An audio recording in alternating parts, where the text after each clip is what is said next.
A big congratulations to South African musician Tyla as she became the first African to win the Grammy for Best African Music Performance category. You know, that category is actually the first time it's being awarded at the Grammys.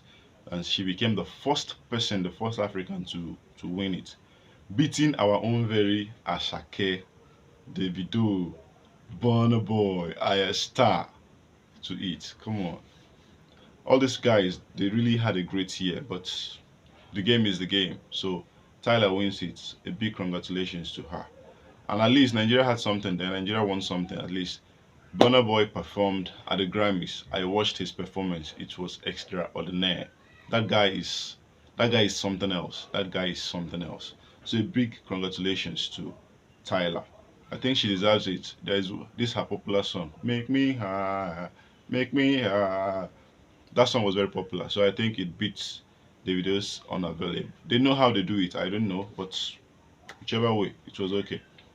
But the big story for today is actually Aisha Yesufu.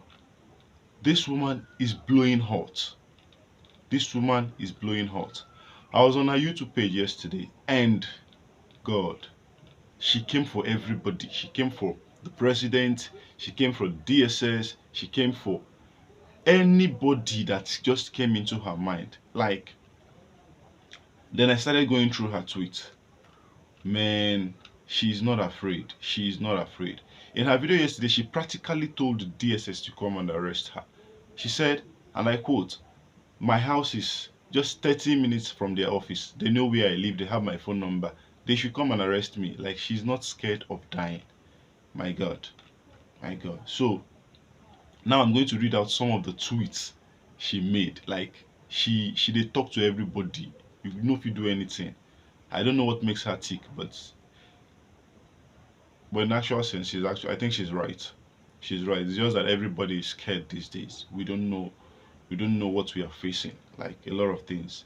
Now she said in this very tweet, "We should be ashamed of ourselves as Nigerians, especially the parents.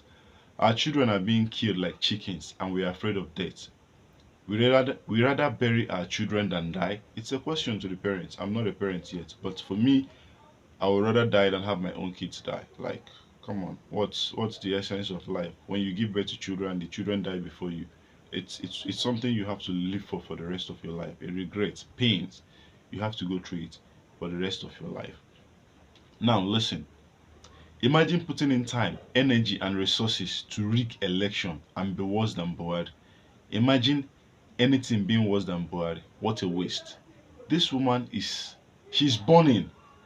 She's burning. And actually, what prompted that video was, according to her, she said she got a DM from Kemi Olukoye, the journalist we all know, who always wants to be the number one to break news to the whole world. She believes she's the best journalist.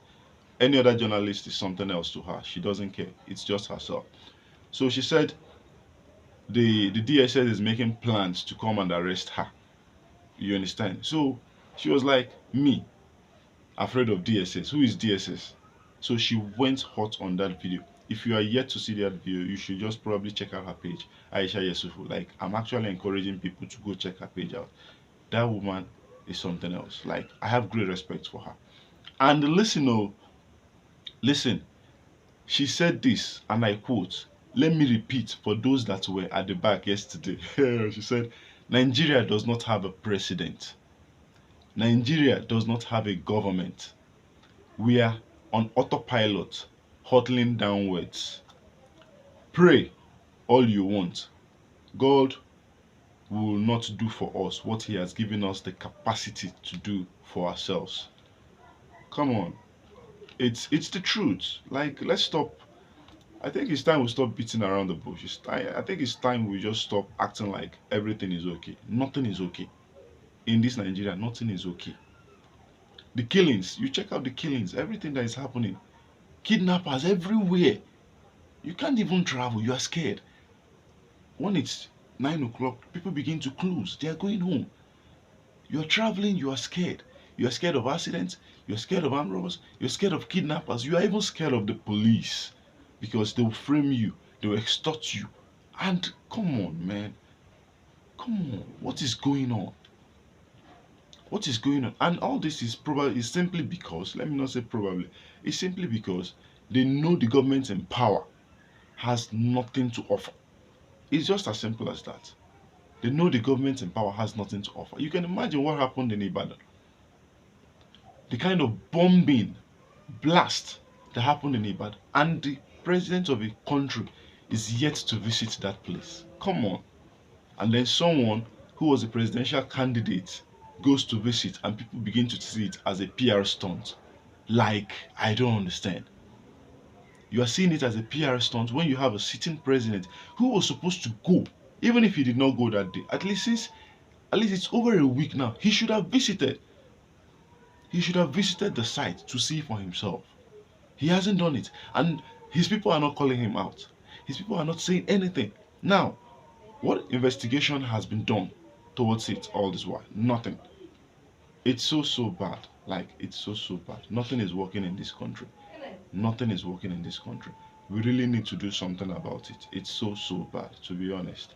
So, back to Aisha Yesufu. God, I don't know what to say. I don't know what to say. I really don't know what to say. She's she's on fire. Someone should just calm her down, please. Someone should calm her down. I think P2B needs to start doing something to calm her down before she gets herself into trouble.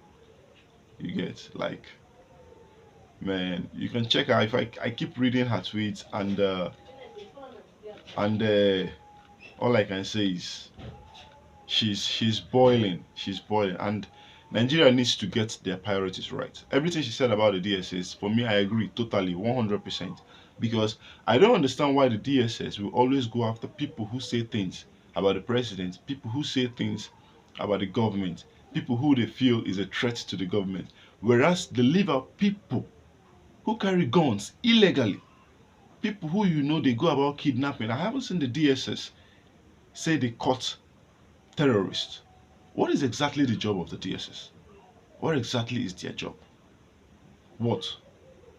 Now, the vice president Shetima went live and said that people are rejoicing that the dollar is going up instead of coming together to work and get it down. Like, why should we come together? Why should we come together? Why should we come together? You are the governor, you are the vice president. It's your government. Why not do something about it? In 2011, 2015, when the dollar was 200, when the fuel pump price went to, I think, 97 naira, you guys protested. You never said people were mocking Jonathan, that they should have come together to help Jonathan's government work. You never did that. You protested, you raised different propagandas just to unseat him. Now you are there, you can't do anything, and now whoever says anything against your government becomes what do they call it? Becomes the enemy of the state, and then you go about picking the people up. In recent times, Wike became what do they call it? The FCT minister. The first thing he started doing was to do what? Was to pull down buildings. He said, according to him, they are illegal buildings. Yeah, it's possible there could be illegal buildings, but should that be your priorities? You go to people that you know they won't do anything to you. You begin to harass them, intimidate them. They are bandits. They are kidnappers in Abuja right now. What have you done? What have you said about it so far? What actions have you taken so far? Nothing. Nothing. The only thing you do is you buy SUVs. The only thing you do is you try to make everywhere fanciful so you can easily walk and then look down on people. You want to look big while other people look small. Come on, it's time we begin to call you guys out, because what you guys are doing is so bad. It's so bad. There are lots of Aisha Yesufu that is coming up. If you guys don't know, so many Aisha Yesufus are coming up. The day you silence her, the day this government silence Yesufu, there will be hundred of her that will come up. And until Nigerians sit back and come together to take back their country, I don't think any of all these things will change. Nigeria government, you need to get your priorities right. Once again, see you in my next video. And make sure you subscribe to this channel, because I'll always give you guys updates on what's happening.